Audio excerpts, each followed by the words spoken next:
et M.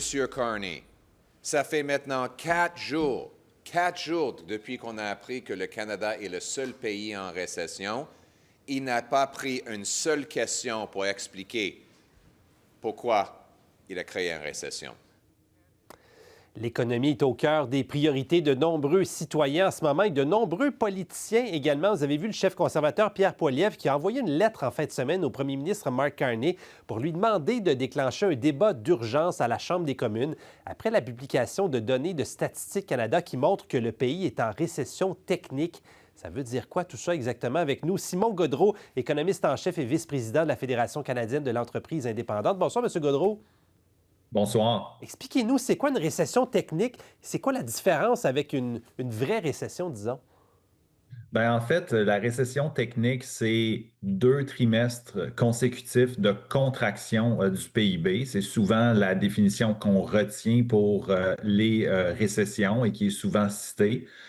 Donc, ça répondrait à la définition d'une récession technique. Maintenant, pour qu'on qualifie une récession de récession sans qu'il y ait le mot technique ajouté à la fin, ça prend une définition, selon les économistes, qui est un peu plus large. On doit assister, par exemple, à une contraction importante, prolongée et diversifiée là, selon une foule de facettes de l'économie, de l'activité économique. Alors, c'est ça la différence un peu entre les deux définitions. OK, puis là, c'est ça, on va voir un tableau, justement. Vous parlez des 2 trimestres consécutifs. Bon, baisse de 1 du PIB au 4e trimestre et là, 0,1 au premier trimestre de l'année. Donc, ça veut dire que ça fait du surplace, mais on n'est pas vraiment... l'économie ne recule pas vraiment, là. C'est un peu ça que vous dites?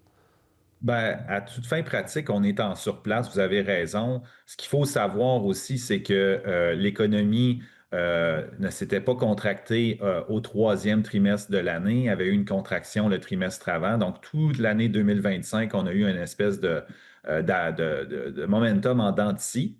Et là, on est à 0,1%.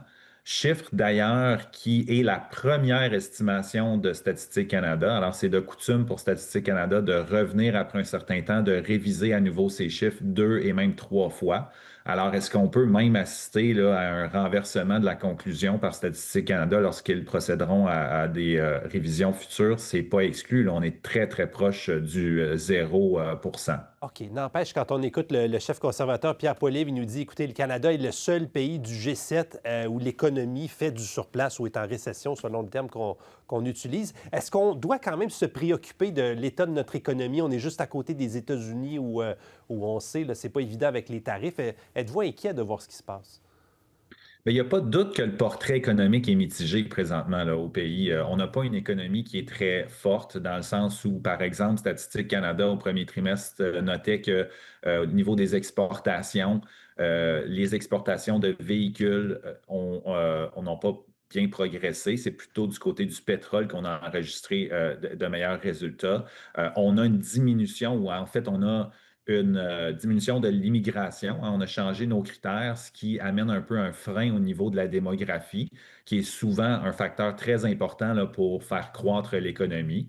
Par contre, on a un PIB par habitant qui se trouve à progresser un peu plus vigoureusement. Donc, si on prend le PIB dans son ensemble, c'est plus ou moins bon.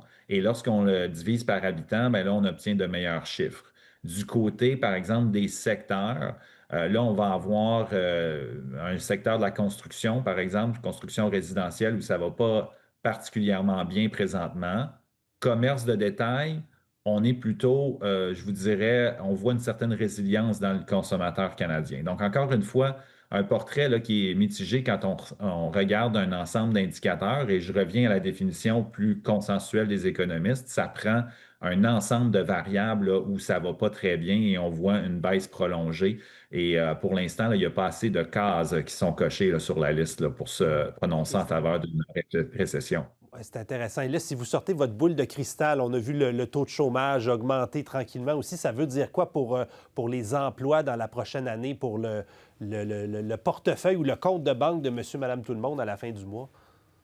C'est encore une situation où c'est très difficile de prévoir trop à l'avance l'état de l'économie, dans le sens où il y a beaucoup de variables qui sont un peu hors contrôle. On ne sait pas trop qu'est-ce qui va se passer, par exemple, avec la renégociation de notre accord de libre-échange, la poursuite ou non de la guerre commerciale, les tensions géopolitiques à des milliers de kilomètres du pays qui ont une influence sur les prix du pétrole, mais aussi de d'autres intrants cruciaux là, pour les entreprises. Tout ça continue là, l'incertitude qui marque le cycle économique depuis un bon bout de temps.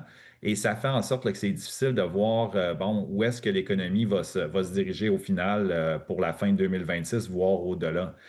Ça crée tout ça, évidemment, des défis aussi pour la Banque du Canada qui doit décider là, si elle baisse les taux d'intérêt, les maintient, voire même les monte plus tard cette année. Vous trouvez présentement des économistes dans à peu près tous les camps là, du côté des prévisions. Oui, pas évident de faire des projections, effectivement. Très, très clair. En tout cas, tout ça, merci beaucoup, M. Gaudreau, de nous avoir parlé. Merci.